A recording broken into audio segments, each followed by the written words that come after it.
if that's true, how does the Spirit lead, and how do we follow? And should we?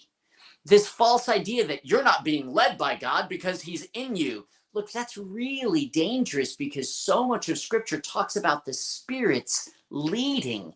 And I promise you, any teacher who is telling you that God is not leading you is actually leading you astray.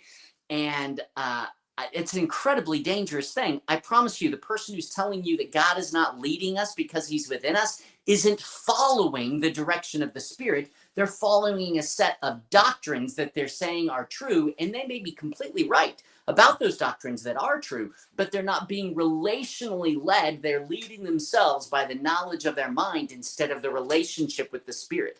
God has not called us to a set of doctrines. He's called us to a person, Jesus Christ, who is living in us and wants to live through us, but that's a relational dynamic of his invitation and my acceptance, of his provision and direction and my following and receiving that provision and direction. We follow by choice as he leads in love.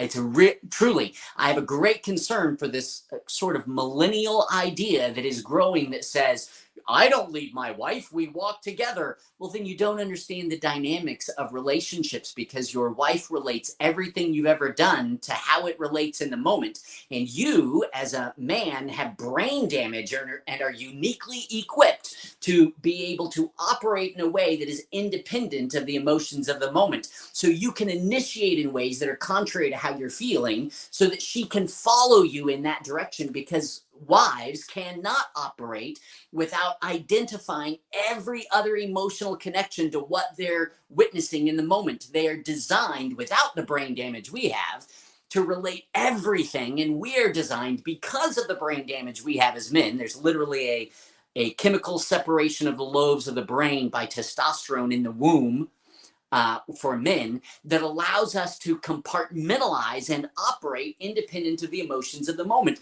So we can initiate in forgiveness. We can initiate in apologizing. We can initiate in danger. We can initiate for someone else's sake, even to our detriment.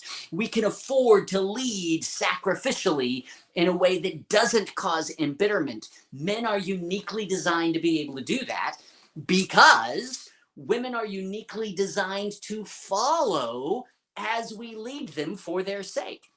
If I show up and give my wife flowers, she's going to have a tough time being mad at me unless she associates it with me being manipulative.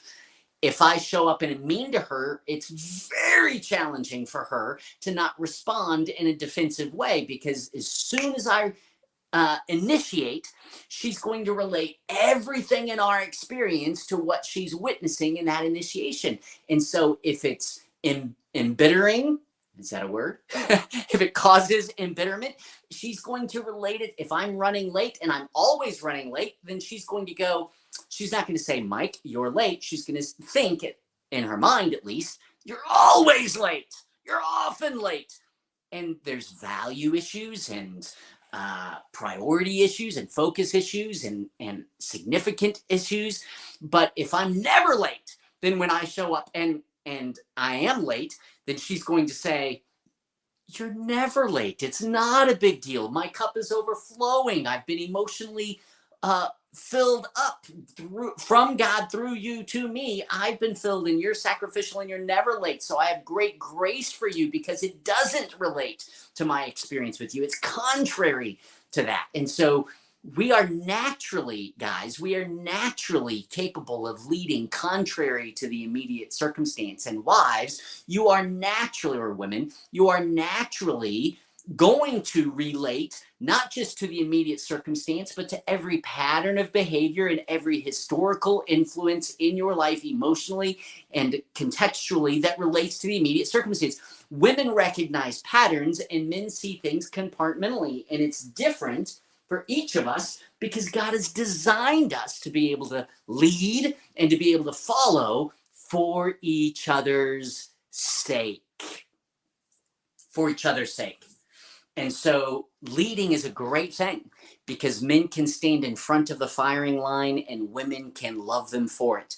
Men can initiate an apologizing even though it's contrary to how they feel in the moment, and women will respond to it and change their heart by their responsiveness.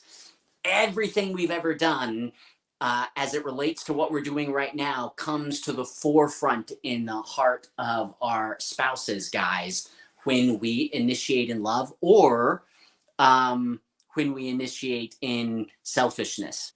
So here's the deal. I am not saying that women cannot lead. Don't hear me saying that. I've never said that. I gave you an example of Stacey coming in and initiating with me in a way that I chose to follow because she is brilliant and wise and mature and loving. And I can afford to trust her leadership in lots of things. Does she know what I'm dealing with or what my timeline is or any of that? No. So we get to lead and submit to each other based on our knowledge and trust of one another. It's a beautiful relationship. But to say that we don't lead because we walk together, or that God doesn't lead us because he lives in us, how can I follow someone that's in me? That's a gross misinterpretation of scripture and dangerous because we are designed to be listening and following relationally the Spirit that is by nature leading in love, inviting us to follow as the Spirit initiates in what we don't know, so that we can engage in God, with God relationally, whom we do know.